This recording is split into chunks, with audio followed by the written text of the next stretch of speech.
Okay, so we're back.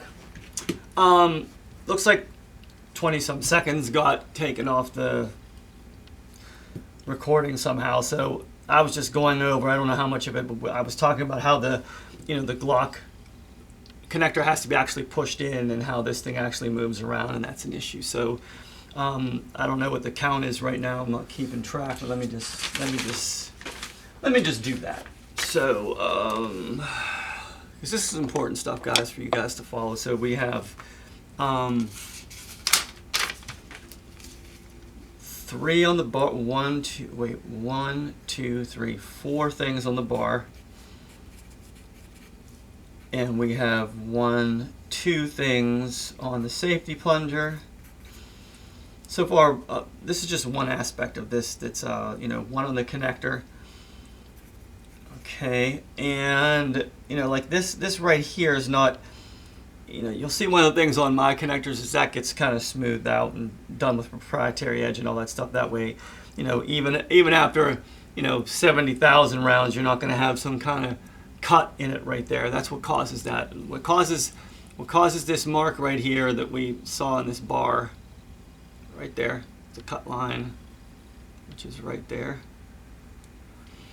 is the fact that this edge right here is unrefined.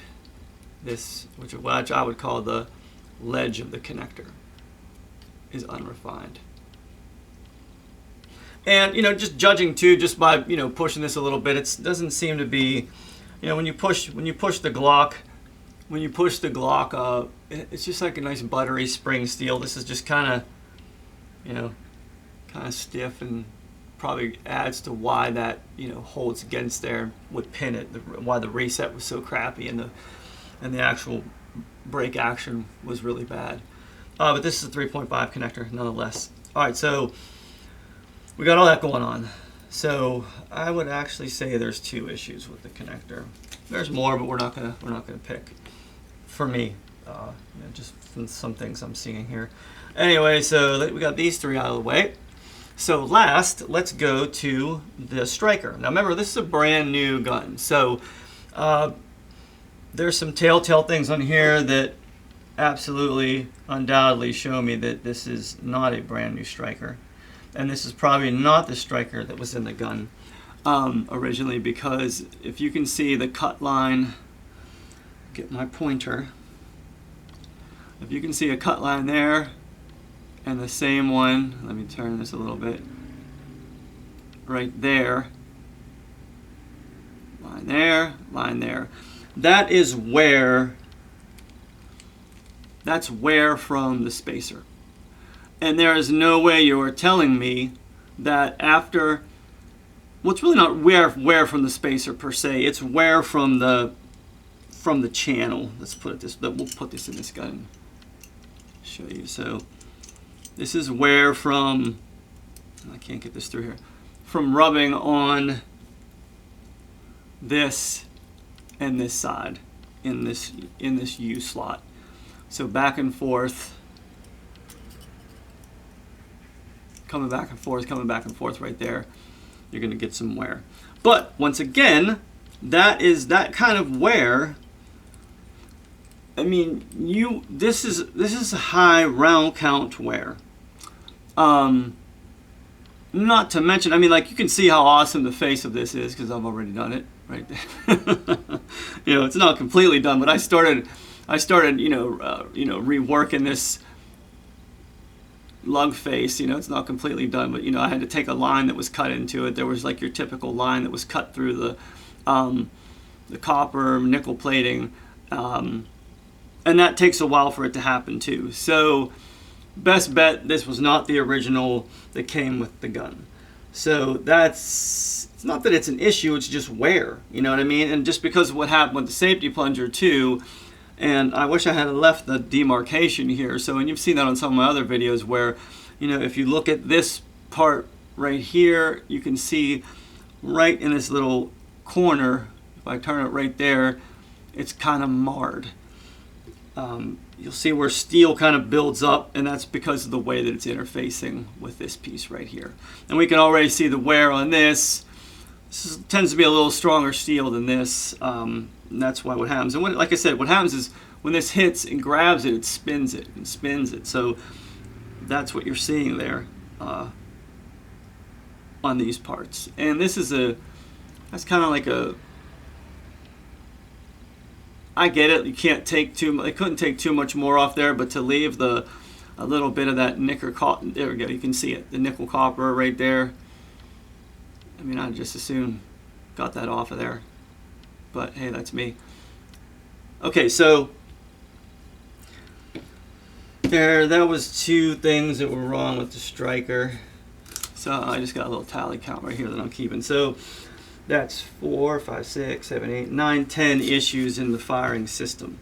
And I haven't really even gotten to, I'm just going to build this. I'm going to build him, of course I'm going to use brand new parts and brand new bars and all that stuff. I'm going to chuck all this shit.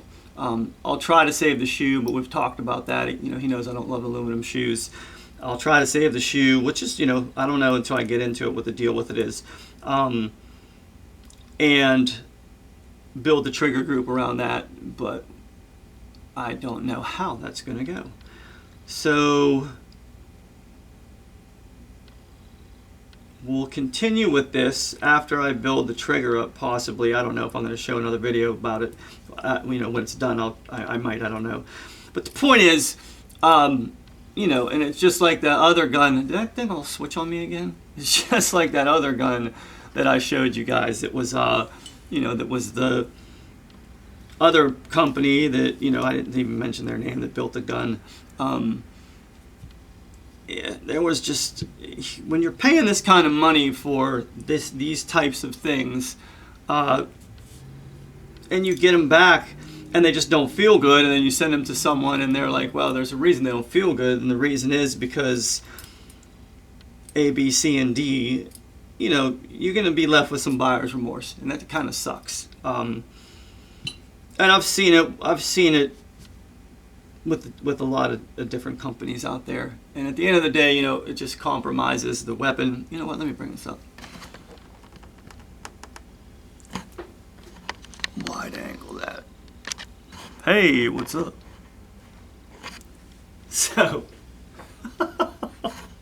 my God, this freak! I thought this was like the coolest thing, that I got this camera thing, but it's not working out that great. So at the end of the day, he might have to have an Overwatch poly put in there. It all depends on what I can, get out of the gun. I mean, it's a Glock platform, so I'm sure I can get it to run like a Swiss watch. But yeah, that's like I said, it's disheartening, and I get it, man. You guys spend a lot of your hard-earned money on these parts, and I get it every once in a while that my parts are a little bit on the higher end of things, but damn well that my hands are on every single one, working them to the best of my ability, which is pretty good.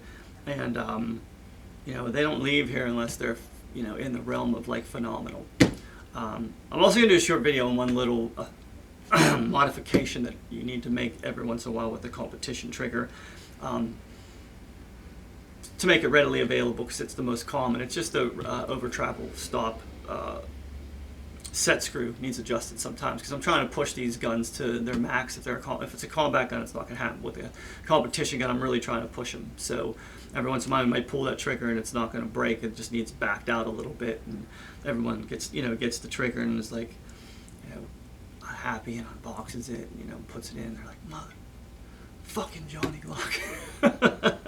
I've said that before, but it's just back and forth on a text or whatever for a second, and it's all remedied. Anyway, I'm starting to ramble. So this was an awesome opportunity to show you guys some things that you need to keep your eyes on your Glocks. Open them up, check them out, and see what you think. That's it for today. Johnny Glocks, www.johnnyglocks.com. The website's up. It's been up. Of course, spread the word, man. This is all important stuff as far as safety is concerned.